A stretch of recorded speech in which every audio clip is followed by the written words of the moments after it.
అద్భుతకరుడా, ఆశ్చర్యకరుడా, ఆరాధన నీకే.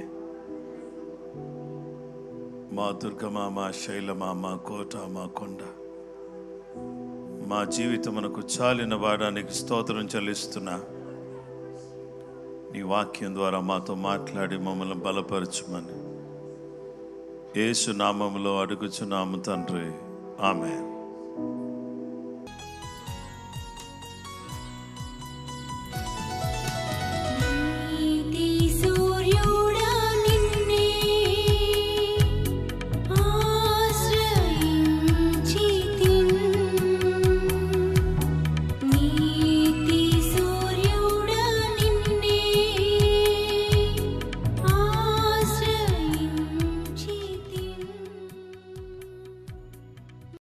ఆశ్చర్యకరుడానికి స్తోత్రం, ఆలోచనకర్త మీకు వందనాలు. నిత్యుడగు తండ్రి, సమాధానకర్త, మా సజీవుడైన యేసయ్యా మీకు స్తోత్రం.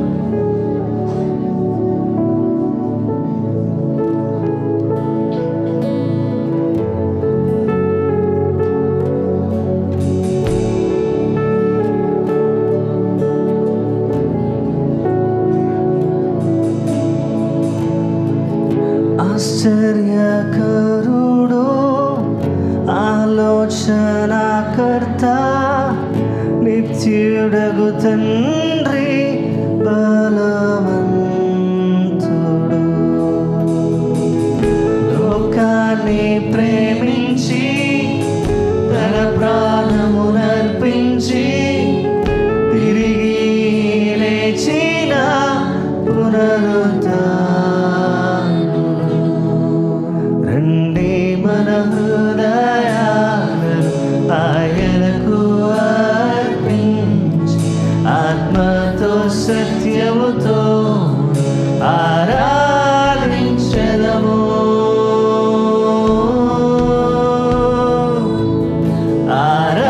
ఆరాధించెదము.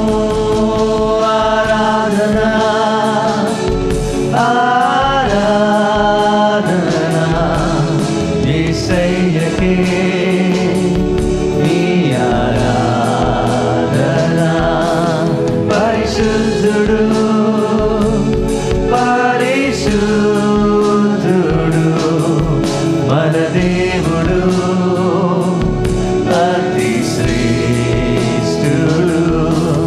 రాజులకే రాజు, రాజు ఆ ప్రభువునే పూజించెదం. హల్లెలూయా, హల్లెలూయా, హల్లెలూయా, హల్లెలూయా, హల్లెలూయా, హల్లెలూయా, హల్లెలూయా, హల్లెలూయా.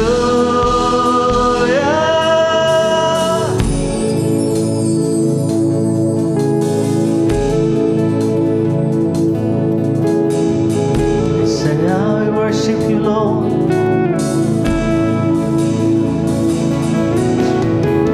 సత్య స్వరూపి, సర్వాంతర్యామి,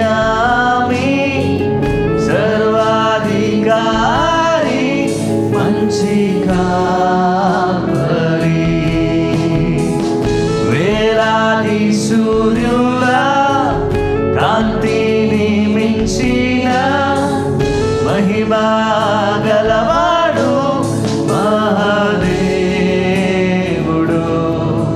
రండి మనమందరము ఉత్సాహగానములతో ఆ దేవదేవుని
చేతులు ఆయన వైపు చాపి పరిశుద్ధుడు పరిశుద్ధుడు పరిశుద్ధుడు మన దేవుడు అతి శ్రేష్ఠుడు అతి శ్రేష్ఠుడు రాజులకే రారాజు ఆ ప్రభువునే పూజించేదం హల్లెలూయా హల్లెలూయా హల్లెలూయా హల్లెలూయా హల్లెలూయా హల్లెలూయా.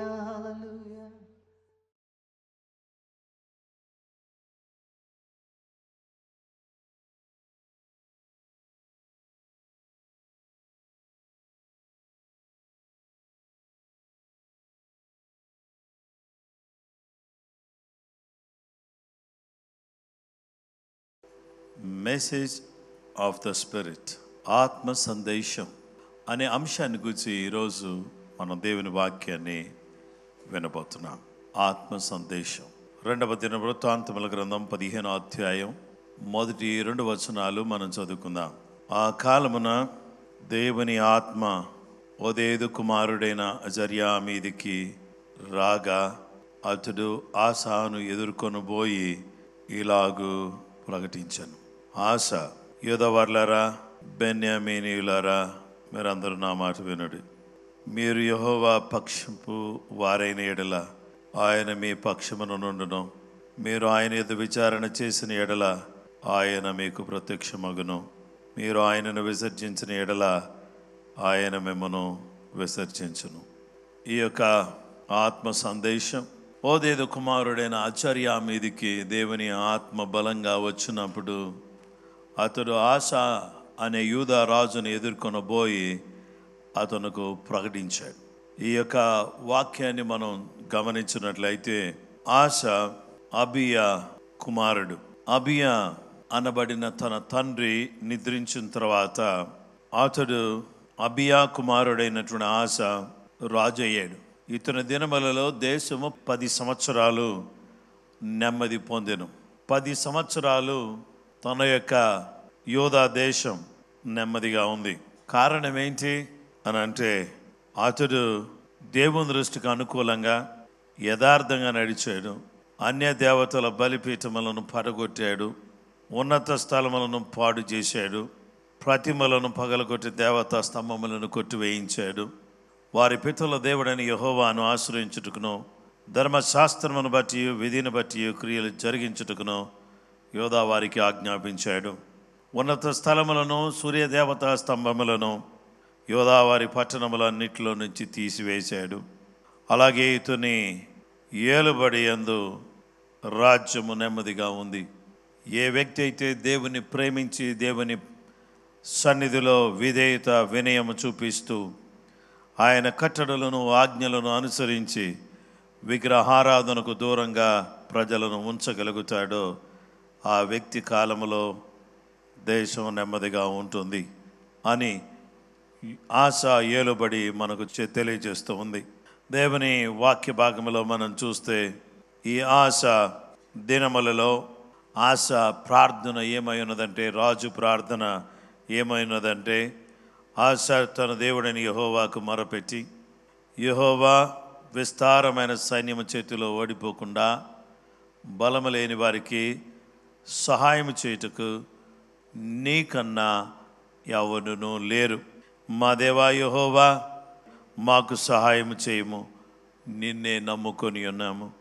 నీ నామమును బట్టి ఈ సైన్యమును ఎదిరించుటకు బయలుదేరాము. యెహోవా, నీవే మా దేవుడవు, నరమాతులు నీ పైన జయమొందనీయకమని ప్రార్థన చేశాడు.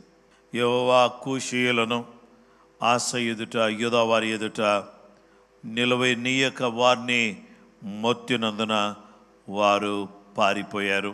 దేవుని వాక్యాన్ని మనం చూస్తే ఈ సమయంలో దేవుని బిడ్డలారా, ఆశ ఏలుబడిలో దేవుని మీద ఆధారపడి దేవుని ఆశ్రయించి దేవుని అడుగు జాడల్లో దేవునికి ప్రియముగా జీవిస్తూ ఉన్నటువంటి వ్యక్తిగా ఆశ మనకు కనిపిస్తున్నాడు.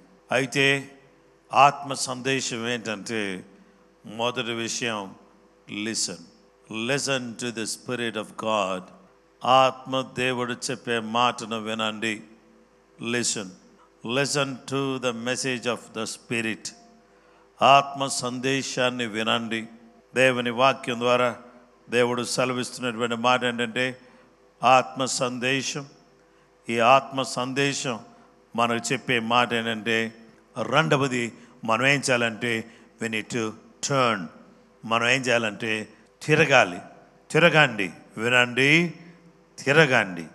దేవుని వాక్య భాగంలో మనం చూస్తే 2వ దినవృత్తాంతములు 15వ అధ్యాయం 4వ వచనం. తమ శ్రమయందు వారి ఇశ్రాయేలీయుల దేవుడైన యెహోవా యొద్దకు మళ్ళుకొని ఆయనను వెదికినప్పుడు ఆయన వారికి ప్రత్యక్షమాయెను. తమ శ్రమయందు వారి ఇశ్రాయేలీయుల దేవుడైన యెహోవా యొద్దకు మళ్ళుకున్నారు. శ్రమలో మళ్ళుకున్నారు. ఈ తమ దేవుడైన యెహోవా యొద్దకు మళ్ళుకున్నారు, తిరిగారు. యెహోవా దగ్గరికి తిరిగారు, యెహోవా వైపు తిరిగారు, యెహోవాను లక్ష్య పెట్టారు, యెహోవా వైపు చూచారు. దేవుని వాక్యములో మనం చూస్తే హిజ్కియా తన శరీరంలో జబ్బు పుట్టినప్పుడు, ఆ మరణకరమైన వ్యాధి వచ్చినప్పుడు అతడు గోడ తట్టు తిరిగాడు. అంటే ఈ లోకములో రాజుగా అతను ఎవరి వైపు అయినా తిరగొచ్చు, కానీ అతడు ఎవరి వైపు తిరగకుండా తన పాదములో జబ్బు పుట్టినప్పుడు, తన యొక్క శరీరములో జబ్బు పుట్టినప్పుడు అతడు దేవుని వైపు తిరిగాడు. హిజ్కియా దేవుని వైపు తిరిగి కన్నీళ్లతో ప్రార్థన చేసినప్పుడు దేవుడు అతని ప్రార్థనను ఆలకించి 15 సంవత్సరముల ఆయుష్ను దేవుడు పొడిగించాడు. గనుక దేవుని వాక్య భాగంలో మనం చూస్తే మీరు నా తట్టు తిరిగిన ఎడల నేను మీ తట్టు తిరుగుతానని ప్రభు చెప్పాడు. మీరు నా పక్షపు వారైతే నేను మీ పక్షంగా ఉంటాను, మీరు నా వైపు తిరిగితే నేను మీ వైపు తిరుగుతాను అని ప్రభు చెప్పాడు. గనుక మనం దేవుని వైపు తిరగటం అనేది అత్యంత ప్రాముఖ్యమైనటువంటి విషయం. గనుక ఏ ఒక్కరూ కూడా అనాలోచనగా ఉండకుండా ప్రతి వాళ్ళు కూడా మన కష్టాలు వచ్చినాయి కదా అని ఎవరో మనకు మంత్రం వేస్తారనో, ఎవరో మనకి తాయెత్తు కడతారనో, ఇంకెవరో ఏదో చెబుతారనో మనం వాళ్ళ వైపు తిరగకుండా మనము జీవము గల దేవుని వైపు తిరగవలసిన వాళ్ళుగా మనమున్నాం. శ్రమలు వచ్చినప్పుడు, కష్టాలు వచ్చినప్పుడు ప్రజలు దేవుని వైపు తిరగటం ఎంత ఆశీర్వాదకరమో ఒకసారి ఆలోచన చేస్తే షద్రక్, మేషక్, అబేద్నెగో అనేవారు దేవుని వైపు తిరిగినప్పుడు 4వ వాడిగా అగ్నిగుండములో దేవుడు తిరిగి అగ్నిగుండములోంచి దేవుడు వాళ్ళని బయటికి తీసుకొచ్చాడు. వాళ్ళకి శ్రమలు ఎదురైనప్పుడు దేవునికి మొరపెట్టగా ముమ్మారు దేవునికి మొరపెట్టినటువంటి దానియేలు జీవితంలో సింహపు బోన్లో నుంచి దేవుడు బయటికి తీసుకొచ్చాడు. పౌలు, శీల ఇద్దరు కూడా చెరసాల్లో బంధించబడినప్పుడు వారు దేవుని వైపు తిరగగా దేవుడు అద్భుతమైన రీతిలో వారిని దేవుడు ఆశీర్వదించి వారు చూస్తుండగానే ఆ భూకంపాన్ని కలిగించి బంధకాలు తొలగిపోయేటట్టుగా చేసి వారిని అత్యంత ఆశీర్వాదకరమైన రీతిలో వారిని బయటికి తీసుకొచ్చాడు. ఈరోజు ఎవరు దేవుని వైపు తిరిగినా, నినివే వారు ఉపవాసంతో తిరిగారు, యోధా వారు యోవేలు కాలములో దేవుని వైపు తిరిగారు, నినివే వారు బూడిదలో కూర్చున్నారు, దేవుని వైపు తిరిగారు, పాపాలు ఒప్పుకున్నారు, నినివే మీదకి వచ్చేటటువంటి శాపం ఆగిపోయింది. అలాగే యోధా వారి మీద ఉన్నటువంటి తెగుళ్ళు ఆగిపోయాయి, వారికి సమృద్ధి కలగటం ప్రారంభించింది. ఏ దేశమైతే దేవుని వైపు తిరుగుతుందో, నా పేరు పెట్టబడిన నా జనులు తమను తాము తగ్గించుకుని ప్రార్థన చేసి నన్ను వెతికి నా వైపు తిరిగినట్లయితే ఆకాశము నుండి నేను వారి ప్రార్థన విని వారి దేశమును స్వస్థపరుస్తానని 2వ దినవృత్తాంతాలు 7:14 చెబుతున్నాడు. గనుక దేవుని వాక్యాన్ని మనం గమనించినట్లయితే ఈరోజు నా ప్రియమైనటువంటి సహోదరి సహోదరులారా, మనము దేవుని వైపు తిరగడం అనేది చాలా ప్రాముఖ్యమైంది. గనుక మనము దేవుని వైపు తిరగడం ఎంత ప్రాముఖ్యమైందంటే ద్వితీయోపదేశ కాండం 4:29 నుంచి మనం చదువుదాం 31 వరకు. అయితే అక్కడి నుండి నీ దేవుడైన యెహోవాను మీరు వెతికిన ఎడల నీ పూర్ణ హృదయముతోను నీ పూర్ణ ఆత్మతోను వెతుకునప్పుడు ఆయన నీకు ప్రత్యక్షమగును. ఈ సంగతులన్నీ నీకు సంభవించిన తరువాత నీకు బాధ కలుగునప్పుడు అంత్య దినములలో నీవు నీ దేవుడైన యెహోవా వైపు తిరిగి ఆయన మాట వినిన ఎడల ఆయన వైపు తిరిగి ఆయన మాట వినిన ఎడల నీ దేవుడైన యెహోవా కనికరము గల దేవుడు గనుక నిన్ను చెయ్యి విడవడు. నీవు ఆయన మాట వింటే, నువ్వు ఆయన వైపు తిరిగితే నీ దేవుడు నిన్ను చెయ్యి విడవడు, నిన్ను నాశనము చేయడు. నువ్వు ఆయన వైపు తిరిగితే నీ చెయ్యి విడవడు, నిన్ను నాశనము చేయడు. తాను నీ పితరులతో ప్రమాణము చేసిన నిబంధనను మరిచిపోడు. చెయ్యి విడవడు, నాశనము చేయడు, నిబంధనను మరిచిపోడు. దేవుని వాక్య భాగములో మనం చూస్తే నా ప్రియమైనటువంటి వారలారా, ఆయన మాట విని ఆయన వైపు తిరిగి ఆయన మాట విని ఆయన సన్నిధిలో మనం బ్రతికితే ఆయన మనం విడిచిపెట్టే దేవుడు కానే కాదు.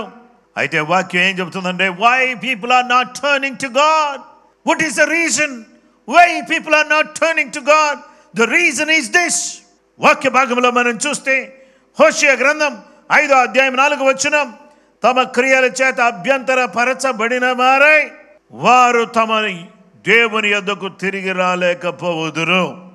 వారి క్రియల వల్ల వాళ్ళు దేవుని వద్దకు తిరిగి రాలేకపోతున్నారు. వారిలో వ్యభిచార మనస్సు ఉండుట వలన వారు యెహోవాను ఎరుగకయుందురు. ఆత్మ సందేశాన్ని వాళ్ళు వినలేకపోతున్నారు. కారణం ఏంటంటే వాళ్ళ క్రియలు. కారణం ఏంటంటే వాళ్ళు వ్యభిచార క్రియలు కలిగినటువంటి వారుగా ఉన్నారు. వారు వ్యభిచార మనస్సు ఉండుట వలన వారు యెహోవాను ఎరుగకయుందురు. వారి మనసు వ్యభిచార మనసు. ఈ వ్యభిచార మనసు దేవుని ఎరగకుండా చేస్తుంది, దేవుని వైపు తిరగకుండా చేస్తుంది.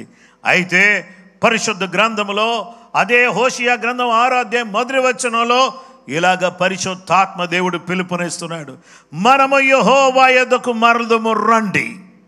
ఆయన మనల్ని చీల్చివేసెను, ఆయనే మనం స్వస్థపరచును. ఆయన మనలను కొట్టెను, ఆయనే మనలను బాగు చేయను. రండి, ఆయనే మనలను చీల్చివేసెను, ఆయన మనలను కొట్టెను. మనం స్వస్థపరిచేది ఆయనే, మనం బాగు చేసేది ఆయనే. Let us turn to God. తిరుగుదాం రండి, ఆయన వైపు చూద్దాం రండి. ఆత్మదేవుడు ఏం చెప్తున్నాడంటే, ఆత్మ సందేశం ఏంటంటే వినండి. రెండవది తిరగండి. వినండి, మీరు జాగ్రత్తగా వినండి, నా మాటలు వినండి, నా వైపు తిరగండి. ఆ తరువాత దేవుని వాక్యం ఏం చెప్తుందంటే, ప్రియమైనటువంటి దేవుని బిడ్డలారా, మీ పాపములు తుడిచివేయబడు నిమిత్తము మారు మనసు పొంది తిరగండి. మీ పాపాలన్నీ కూడా తుడిచివేయబడు నిమిత్తం మీరు మారు మనసు పొంది తిరగండి. మీరు దేవుని వైపు తిరిగితే మీ యొక్క పాపాలన్నీ కూడా పడమటికి తూర్పు ఎంత దూరంగా ఉందో అంత దూరంగా అవన్నీ కూడా తుడిచివేయబడతాయి. దేవుని వాక్య భాగంలో మనం చూస్తే తిరగకుండా ఉంటే మనము పాపములోనే ఉంటాం. మనం తిరిగితే మనకు మంచిది. ఆత్మ సందేశాన్ని విని 3000 మంది ప్రజలు పెంతెకోస్తు పండుగ దినాన్న దేవుని వైపు తిరిగారు. దేవుని బిడ్డలారా, ఎందరో దైవజనులు, ఎందరో మహా అభిషేకం కలిగి వాడబడినటువంటి దైవ సేవకులు, దేవుని బిడ్డలారా, అనేక మంది యేసయ్య దగ్గరకు పరుగు పరుగున వచ్చి ప్రాధేయపడి వారి పాపాలు ఒప్పుకొని దేవుని వైపు తిరుగుతూ ఉన్నారు. దైవజనులు బిలీ గ్రామ్ గారి పరిచర్యలో జస్ట్ మ్యాటర్ ఆఫ్ 30 minutes మెసేజ్లో 100,000 సంఖ్యలో ప్రతిరోజు కూడా యేసు ప్రభుని రక్షకుడిగా ప్రజలు అంగీకరించేవాళ్ళు. దేవుని బిడ్డలారా, ఈరోజు అనేక మంది యేసయ్యను రక్షకుడిగా అంగీకరించాలి. అలా ప్రజలు దేవుని వైపు తిరగాలి. ప్రజలు దేవుని వైపు తిరగటమే ముఖ్యం మనకి. దేవునికి స్తోత్రం. దేవుని బిడ్డలారా, మన సంఘములో ఉన్నటువంటి వాళ్ళందరినీ కూడా కాపాడడమే ముఖ్యం కాదు, లేకపోతే వాళ్ళందరినీ ఇక్కడ కాచుకుంటూ ఉండడం మాత్రమే కాదు, ఆత్మలను రక్షణలోకి నడిపించడం అనేది కూడా చాలా ముఖ్యం. దేవునికి స్తోత్రం. దేవుని బిడ్డలారా, నేను మీకు వాక్యాన్ని బోధిస్తున్నాను. అలాగే దేవుని బిడ్డలారా, వారం మధ్యలో ఎక్కడ నిలబడినా సువార్త ప్రకటిస్తున్నాను. నేను ఎవాంజలిస్టిక్ మినిస్ట్రీ చేస్తున్నాను, సువార్తికుని పరిచర్య చేస్తున్నాను, అలాగే కాపరి పరిచర్య చేస్తున్నాను. అలాగుననే దేవుని బిడ్డలారా, నేను బోధించే పని చేస్తున్నాను. దేవుని వాక్యాన్ని మనం గమనించినట్లయితే, ఇక్కడ మనం దేవుని వైపు తిరిగినట్లయితే ఏం జరుగుతుంది అని అనగా, దేవుని వైపు మనం తిరిగితే దేవుడు మనల్ని ఆశీర్వదిస్తాడు. హల్లెలూయా. అపొస్తలుల కార్యాలు 3:26, దేవుడు తన సేవకును పుట్టించి మీలో ప్రతి వానిని వాని దుష్టత్వం నుండి మళ్లించటం వలన మిమ్మల్ని ఆశీర్వదించుటకు ఆయనను మొదటి మీదకు పంపానని చెప్పాను. మీరందరూ కూడా దుష్టత్వం నుంచి మళ్లించబడ్డానికి, దుష్టత్వం నుంచి విడిపించబడ్డానికి జీవము గల దేవుడు మన కొరకు ఆయన పంపబడ్డాడు. గనుక మనమందరం కూడా ఆయన పంపబడింది. ఎందుకంటే ఆయన వైపు తిరిగితే చాలు, ఆయన వెంటనే మన ఆశీర్వదించేటటువంటి ఆ యొక్క మనసు ఆయనలోకి వచ్చేస్తుంది. ఆయన వైపు తిరగగానే ఆయన ఏం చేస్తాడంటే మన ఆశీర్వదిస్తాడు. సో ఆత్మ సందేశం ఏంటి? వినండి. ఆత్మ సందేశం ఏంటి? తిరగండి. ఆత్మ సందేశం ఏంటి? వినండి.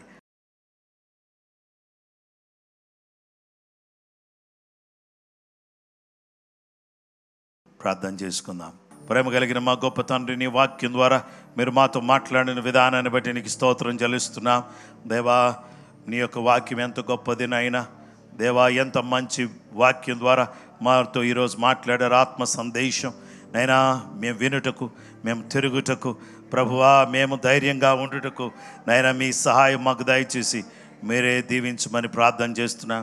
బలహీనలం కాక ధైర్యం వహించి నైనా మేము ఉన్నప్పుడు యెహోవా మీ కార్యము సఫలము చేయును.